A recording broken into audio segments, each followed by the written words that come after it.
हम काम सिर्फ पैसों के लिए करते हैं। काम क्या है? एक ने कहा हम काम सिर्फ पैसों के लिए करते हैं और दूसरे ने पूछा काम क्या है। शोले के वीरू और जय की इन दो बातों का फिल्म में जो भी मतलब रहा हो दोस्तों, आगे चलकर इन दोनों सुपरस्टार्स के रास्ते और मंजिलें बहुत हद तक इन्हीं दो बातों ने तय की थी। एक रास्ता आहा आहा दो राही। अमिताभ बच्चन और धर्मेंद्र ही शायद बॉलीवुड के दो लिविंग लीजेंड्स हैं जिन्होंने सबसे ज्यादा समय तक करोड़ों सिने प्रेमियों के दिलों पर राज किया है और अब भी इनकी तुलना होती है तो कामयाबी के पैमाने छलकने लगते हैं। कोई अमिताभ को स्टारडम और सस्टेनेबिलिटी के पैमाने पर बॉलीवुड का शहंशाह मानता है तो कोई हिट फिल्मों की तादाद और बॉक्स ऑफिस पर कमाई के मामले में धर्मेंद्र का लोहा मानता है। आज हम आपके सामने इन दोनों ही सितारों की कामयाबी के सबसे बड़े दौर यानी 80 के दशक या कह लें कि 1980 से 1989 के बीच film by film box office कमाई की तुलना करेंगे और जानने की कोशिश करेंगे कि बॉक्स ऑफिस का बादशाह कौन था और दर्शकों के दिलों पर किसकी हुकूमत चली। शुरुआत 1980 से करते हैं दोस्तों। इत्तेफाक से इसी साल अमिताभ और धर्मेंद्र की तीसरी और आखिरी फिल्म राम बलराम आई थी। पहले अमिताभ की फिल्मों की बात करें तो 1980 में राम बलराम ने देश भर में 4 करोड़ 75 लाख रुपए कमाए थे, जबकि इसका वर्ल्ड वाइड कलेक्शन 7 करोड़ रुपए से ज्यादा था और ये फिल्म हिट रही थी। दोस्ताना ने बॉक्स ऑफिस पर 4 करोड़ 50 लाख रुपए कमाए थे और ये भी हिट रही। शान ने भी 4.25 करोड़ की कमाई की थी, लेकिन भारी लागत और मीडिया हाइप के मुकाबले उम्मीदों पर खरी नहीं उतरी। 2 और 2 5 करीब 1.25 करोड़ की कमाई के साथ फ्लॉप रही थी। इस तरह अमिताभ की चारों फिल्मों ने इंडिया बॉक्स ऑफिस पर करीब 15 करोड़ रुपए की कमाई की। हालांकि वर्ल्ड वाइड कलेक्शन को जोड़ लें तो आंकड़े लगभग डबल हो जाएंगे, लेकिन हम यहाँ मेनली देसी बॉक्स ऑफिस की बात करेंगे दोस्तों, क्योंकि इसी के सटीक आंकड़े हर फिल्म के लिए उपलब्ध। अब बात करें धर्मेंद्र की तो इस साल उनकी 3 फिल्में आई थी। राम बलराम का आंकड़ा तो आप जान ही चुके हैं। द बर्निंग ट्रेन और अली बाबा 40 चोर ने करीब 3-3 करोड़ रुपए की कमाई की थी और हिट रही। इस तरह धर्मेंद्र की तीनों फिल्मों से कमाई हुई करीब 11.25 करोड़। लेकिन सब्र रखिए दोस्तों, आंकड़ेबाजी से ऊबकर कहीं ये वीडियो स्किप न कर जाएं, क्योंकि आंकड़ों के खेल में अक्सर बाजी पलट जाती है। अब बात करें साल 1981 की तो यह साल अमिताभ बच्चन के नाम रहा। नसीब ने बॉक्स ऑफिस पर 7.25 करोड़ रुपए पीटे थे, जबकि इसका world wide collection 14 crore 50 lakh रुपए रहा। लावारिस ने 6 करोड़, कालिया और याराना ने 3-3 करोड़, जबकि बरसात की एक रात और सिलसिला ने करीब 2-2 करोड़ रुपए कमाए थे। इस तरह देसी बॉक्स ऑफिस पर अमिताभ की फिल्मों से कुल कमाई हुई थी 24 करोड़। दूसरी तरफ धर्मेंद्र की 4 फिल्में आईं, कातिलों का कातिल, क्रोधी, प्रोफेसर प्यारेलाल और आसपास। कातिलों का कातिल देश भर में 4 करोड़ की कमाई कर हिट रही, बाकी फिल्में बिलो एवरेज रहीं और कुल कमाई हुई थी करीब 10 करोड़ 30 लाख।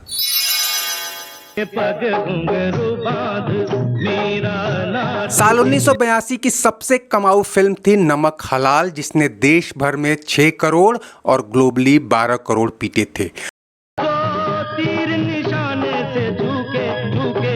खुददार 5 करोड़ और सत्ते पे सत्ता 4.25 करोड़ की कमाई के साथ हिट घोषित हुई। देश प्रेमी ने 3.5 करोड़ और बेमिसाल ने 2 करोड़ की कमाई की थी और बिलो एवरेज या फ्लॉप करार दी गई। इस तरह देसी बॉक्स ऑफिस पर अमिताभ की कुल कमाई रही 25 करोड़। दूसरी ओर इसी साल धर्मेंद्र ने 9 फिल्मों से लगभग इतनी ही कमाई कर बॉक्स ऑफिस पर अमिताभ को कड़ी टक्कर दी थी। बगावत, राजपूत, गजब, सम्राट और तीसरी आंख ने 3 से 4 करोड़ रुपए के बीच कमाई की थी, जबकि मैं इंतकाम लूंगा, मेहरबानी और बदले की आग 2.5 से 2 करोड़ के बीच रहीं। 2 दिशाएं 1 करोड़ कमाकर फ्लॉप रही। यानी देसी बॉक्स ऑफिस पर कुल कमाई अमिताभ बच्चन की फिल्मों के बराबर करीब 25 करोड़ रुपए। साल 1983 में कुली अमिताभ की ही नहीं, साल की सबसे बड़ी हिट रही। देश में 9 करोड़ और वर्ल्ड वाइड 20 करोड़ कमाए थे। सारी दुनिया का बोझ 5 करोड़ के साथ हिट रही, जबकि नास्तिक, पुकार और महान 3 से 2 करोड़ कमाकर भी फ्लॉप घोषित हुई। इस तरह देसी बॉक्स ऑफिस पर अमिताभ ने 22 करोड़ 80 लाख रुपए कमाए थे। जहां तक धर्मेंद्र की बात है, इस साल उनकी 4 फिल्में आई, नौकर बीवी का, जानी दोस्त, कयामत और रजिया सुल्तान। पहली 2 फिल्में हिट रहीं और चारों से कुल कमाई हुई थी 14 करोड़ रुपए। अब बात करते हैं साल 84 की। अगर आप धर्मेंद्र के फैन हैं तो शायद यह वीडियो अब आपके लिए ज़्यादा बोरिंग नहीं रहने वाला, हालांकि अंत से पहले किसी नतीजे पर न पहुंचें। साल 84 में अमिताभ की 2 ही फिल्में आईं, शराबी और इंकलाब। देसी बॉक्स ऑफिस पर 4 करोड़ की कमाई के साथ शराबी हिट रही, जबकि 2 करोड़ कमाने वाली इंकलाब फ्लॉप हुई। कुल कमाई हुई मात्र 6 करोड़। दूसरी तरफ धर्मेंद्र ने एक बार फिर फिल्मों की झड़ी लगा दी। 8 फिल्में आईं और देसी बॉक्स ऑफिस पर कुल कमाई हुई 20 करोड़ 50 लाख। धर्म और कानून 3.5 करोड़ के साथ हिट रही। मल्टी स्टारर राज तिलक और जीने नहीं दूंगा करीब 3 करोड़ की कमाई के साथ हिट रही। सनी, जागीर, इंसाफ कौन करेगा, झूठा सच ने 2.5 से 2.25 करोड़ तक की कमाई की और बिलो एवरेज या फ्लॉप घोषित हुई। साल 1985 में अमिताभ की 2 ही फिल्में आईं। ब्लॉकबस्टर मर्द ने 8 करोड़ की कमाई की थी, हालांकि ग्लोबल कलेक्शन 16 करोड़ था। गिरफ्तार भी 5 करोड़ के साथ हिट रही।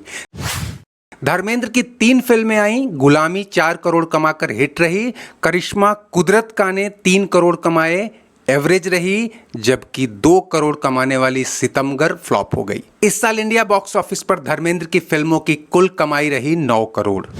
1986 में अमिताभ की एक ही फिल्म आई, आखिरी रास्ता, जो 4 करोड़ की कमाई के साथ हिट रही। धर्मेंद्र की 2 फिल्में आईं, सल्तनत और मैं बलवान, दोनों फ्लॉप रहीं और कमाई 3.5 करोड़ मात्र। लेकिन अब आते हैं साल 1987 में दोस्तों। इस साल अमिताभ की कोई फिल्म नहीं आई, लेकिन धर्मेंद्र के लिए यह रिकॉर्ड तोड़ कामयाबी और बॉक्स ऑफिस तोड़ कमाई का साल था। उनकी कुल 11 फिल्में आईं, जिनमें से 7 हिट रहीं। ब्लॉकबस्टर हुकूमत ने बॉक्स ऑफिस पर 5.5 करोड़ और ग्लोबली करीब 11 करोड़ रुपए कमाए थे। आग ही आग, लोहा, वतन के रखवाले, इंसानियत के दुश्मन, जान हथेली पर, दादागिरी हिट रहीं और 3.5 से 4 करोड़ रुपए की कमाई की। इस तरह धर्मेंद्र की फिल्मों ने 1987 में कुल 35 करोड़ 20 लाख रुपए की कमाई कर डाली। साल 88 में अमिताभ के लिए शहंशाह का हिट होना उनके करियर के सबसे बुरे दौर में एक बड़ी राहत बनकर आया। इसने देश में 6 करोड़ और ग्लोबली 12 करोड़ रुपए की कमाई की थी। दूसरी फिल्म गंगा जमुना सरस्वती ने 3 करोड़ कमाए, लेकिन यह फ्लॉप हो गई। लेकिन इस साल धर्मेंद्र ने 7 फिल्मों के साथ बॉक्स ऑफिस पर फिर धमाका किया। जहां अमिताभ ने देश भर में 9 करोड़ ही कमाए, धर्मेंद्र की फिल्मों ने 17 करोड़ 50 लाख कूट डाले। सोने पे सुहागा, खतरों के खिलाड़ी, पाप को जलाकर राख कर दूंगा हिट रहीं, जबकि जलजला, मर्दों वाली बात, गंगा तेरे देश में और महावीरा एवरेज या फ्लॉप रहीं। 1989 में अमिताभ की तीनों फिल्में तूफान, जादूगर और मैं आज़ाद हूँ फ्लॉप हो गईं और कुल कमाई हुई मात्र 6 करोड़। वहीं दूसरी ओर धर्मेंद्र की 8 फिल्मों ने 26 करोड़ 25 लाख रुपए पीटे थे। ऐलाने जंग, बंटवारा, इलाका हिट रहीं, जबकि कसम सुहाग की, हथियार, नफरत की आंधी, सच्चाई की ताकत और शहजादे फ्लॉप या बिलो एवरेज घोषित हुई। तो दोस्तों, इन 10 सालों में कुल मिलाकर अमिताभ ने इंडिया बॉक्स ऑफिस पर 31 फिल्मों के साथ करीब 126 करोड़ रुपए की कमाई की थी, जबकि इसी पीरियड में धर्मेंद्र की 59 फिल्मों ने 172 करोड़ रुपए कमाए थे। वैसे तो यह देसी बॉक्स ऑफिस का डेटा है दोस्तों, और बात वर्ल्ड वाइड कलेक्शन की करें तो भी दोनों के आंकड़े ज़्यादा से ज़्यादा डबल ही होंगे। इससे कमाई के अंतर पर बहुत ज़्यादा फर्क नहीं पड़ने वाला। ऐसे में आप कह सकते हैं कि बॉक्स ऑफिस पर कमाई के मामले में 80 के दशक में धर्मेंद्र अमिताभ से बहुत आगे थे। लेकिन जरा फिल्मों की संख्या पर भी ध्यान दें दोस्तों। क्रिकेट में स्ट्राइक रेट और एवरेज ही किसी बैट्समैन को फिसड्डी तो किसी को डॉन ब्रैडमैन बना देते हैं। और अगर औसत निकालें तो धर्मेंद्र ने 159 फिल्मों से प्रति फिल्म करीब 3 करोड़ रुपए कमाए थे, जबकि 31 फिल्मों वाले अमिताभ की कमाई का औसत 4 करोड़ निकलता है। जैसा कि शुरू में ही कहा, धर्मेंद्र का अप्रोच जो भी फिल्म मिले उसे कर डालने का था, तो काम देखने वाले अमिताभ ने फूंक फूंक कर ही फिल्में साइन की थीं। अब आप तय करें कि 80 के दशक का बड़ा फिल्मी खिलाड़ी कौन है दोस्तों, और कमेंट बॉक्स में अपनी राय जरूर दें। चलते चलते वीडियो लाइक, शेयर और सब्सक्राइब कर लें। शुक्रिया, नमस्ते, आभार।